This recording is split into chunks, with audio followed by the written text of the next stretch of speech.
Epístola Universal do Apóstolo Tiago. Tiago, servo de Deus e do Senhor Jesus Cristo, às 12 tribos que andam dispersas, saúde.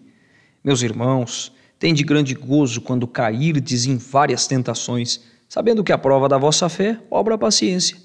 Tenha, porém, a paciência a sua obra perfeita, para que sejais perfeitos e completos, sem faltar em coisa alguma.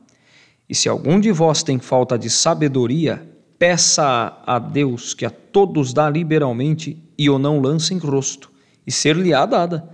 Peça, porém, com fé, não duvidando, porque o que duvida é semelhante à onda do mar, que é levada pelo vento e lançada de uma para outra parte. Não pense tal homem que receberá do Senhor alguma coisa. O homem de coração dobre é inconstante em todos os seus caminhos. Mas gloria-se o irmão abatido na sua exaltação e o rico em seu abatimento, porque ele passará como a flor da erva.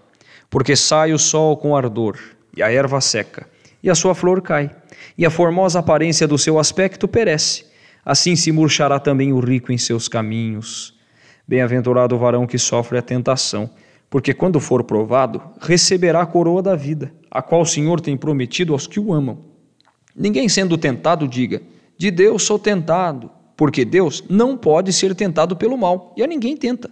Mas cada um é tentado quando atraído e engodado pela sua própria concupiscência. Depois, havendo a concupiscência concebido, dá à luz o pecado. E o pecado, sendo consumado, gera a morte. Não erreis, meus amados irmãos, toda a boa dádiva e todo o dom perfeito vem do alto, descendo do Pai das luzes, em quem não há mudança nem sombra de variação. Segundo a sua vontade, ele nos gerou pela palavra da verdade, para que fôssemos como primícias das suas criaturas. Sabei isto, meus amados irmãos, mas todo homem seja pronto para ouvir, tardio para falar, tardio para se irar, porque a ira do homem não opera a justiça de Deus. Pelo que, rejeitando toda a imundícia e superfluidade de malícia, recebei com mansidão a palavra em vós enxertada, a qual pode salvar as vossas almas. E sede cumpridores da palavra, e não somente ouvintes, enganando-vos com falsos discursos. Porque se alguém é ouvinte da palavra e não cumpridor, é semelhante ao varão que contempla ao espelho o seu rosto natural. Porque se contempla a si mesmo, e foi-se, e logo se esqueceu de que tal era. Aquele, porém, que atenta bem para a lei perfeita da liberdade e nisso persevera, não sendo ouvinte esquecido, mas fazedor da obra, esse tal será bem-aventurado no seu feito. Se alguém de entre vós cuida ser religioso e não refreia sua língua, antes engana o seu coração, a religião desse é vã. A religião pura e imaculada para com Deus o Pai é esta: visitar os órfãos e as viúvas nas suas tribulações e guardar-se da corrupção do mundo. Capítulo 2. Meus irmãos, não tenhais a fé de nosso Senhor Jesus Cristo, Senhor da glória, em acepção de pessoas. Porque se no vosso ajuntamento entrar algum homem com anel de ouro no dedo, com vestidos preciosos, e entrar também algum pobre com sórdido vestido, e atentardes para o que traz o vestido precioso, e lhe disserdes: assenta-te tu aqui, no lugar de honra, e disserdes ao pobre: tu, fica aí em pé, ou assenta-te abaixo do meu estrado.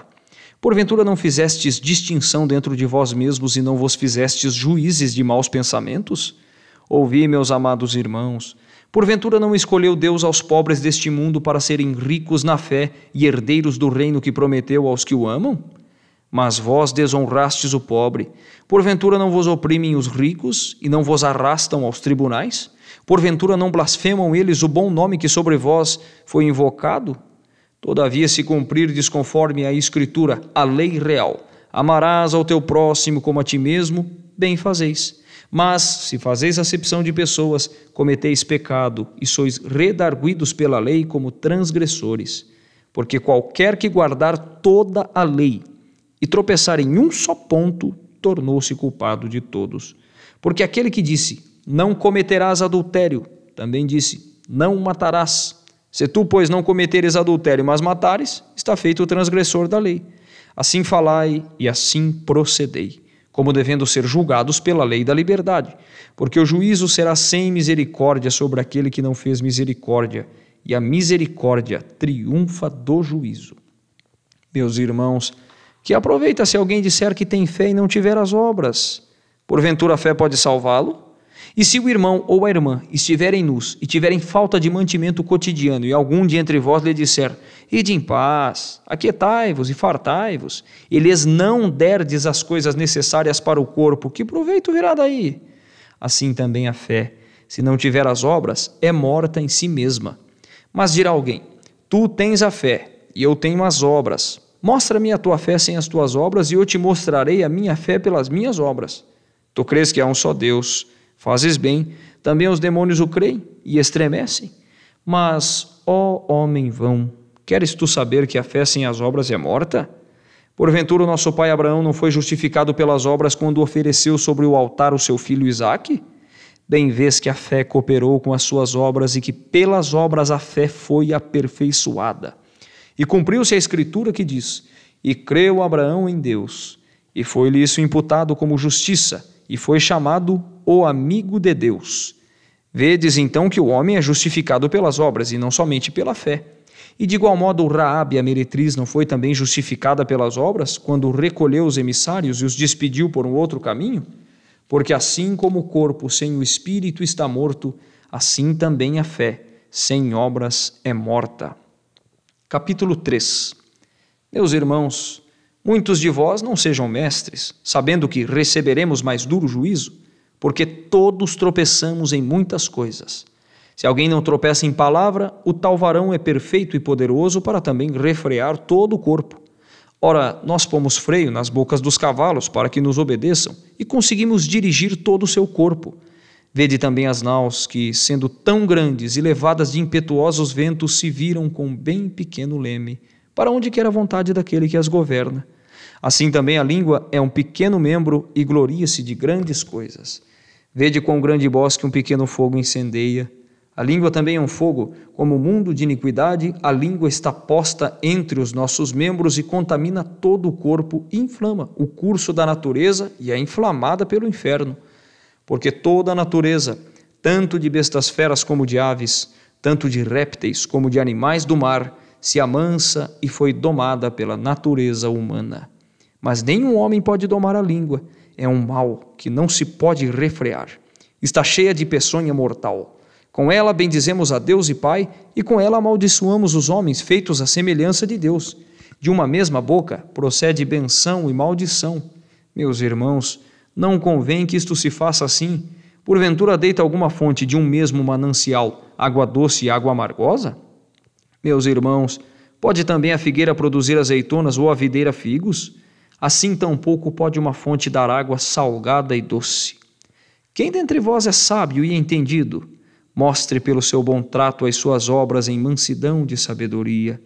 Mas se tendes amarga inveja e sentimento faccioso em vosso coração, não vos glorieis, nem mintais contra a verdade. Essa não é a sabedoria que vem do alto, mas é terrena, animal e diabólica.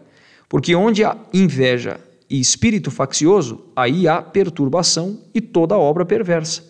Mas a sabedoria que do alto vem é, primeiramente, pura, depois pacífica, moderada, tratável, cheia de misericórdia e de bons frutos, sem parcialidade e sem hipocrisia. Ora, o fruto da justiça semeia-se na paz, para os que exercitam a paz. Capítulo 4.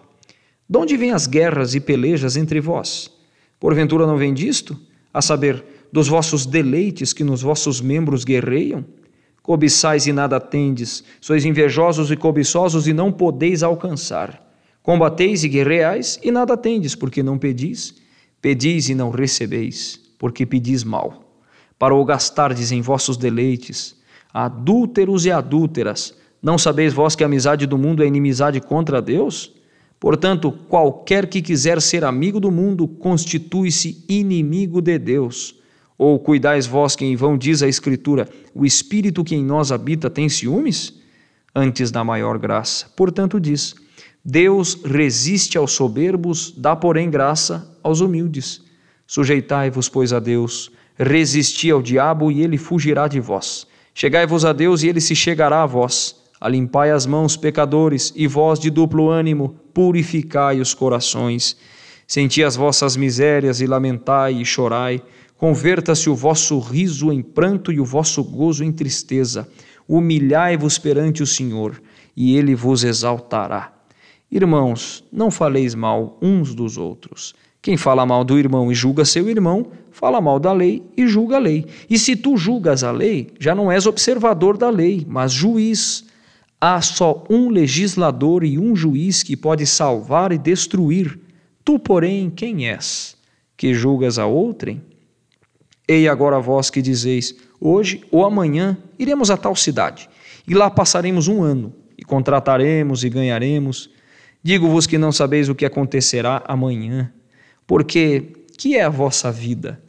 É um vapor, que aparece por um pouco e depois se desvanece, em lugar do que devíeis dizer, se o Senhor quiser, e se vivermos, faremos isto ou aquilo.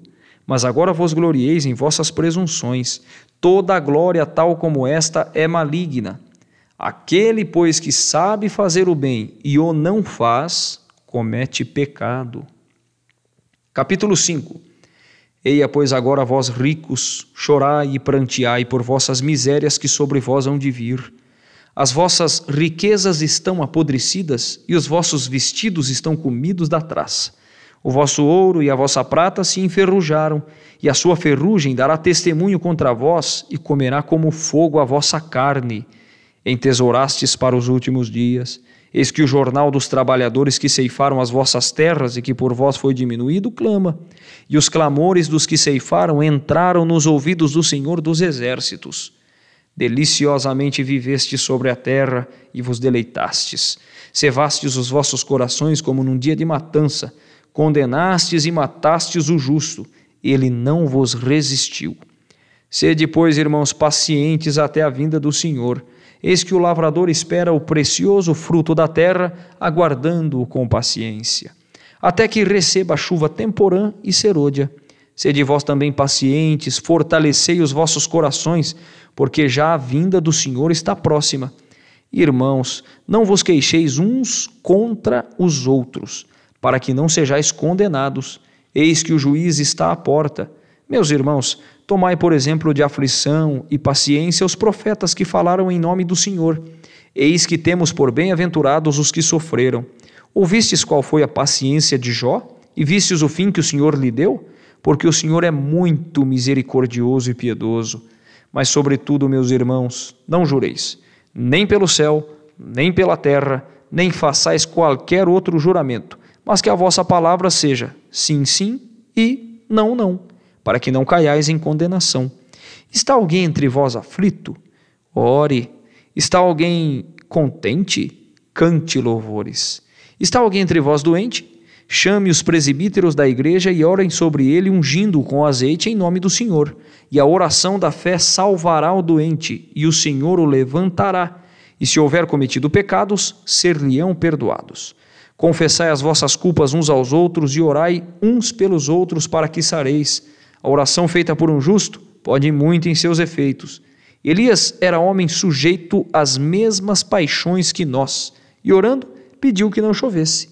E por 3 anos e 6 meses não choveu sobre a terra. E orou outra vez, e o céu deu chuva, e a terra produziu seu fruto. Irmãos, se algum de entre vós se tem desviado da verdade e alguém o converter, saiba que aquele que fizer converter do erro do seu caminho um pecador, salvará da morte uma alma e cobrirá uma multidão de pecados.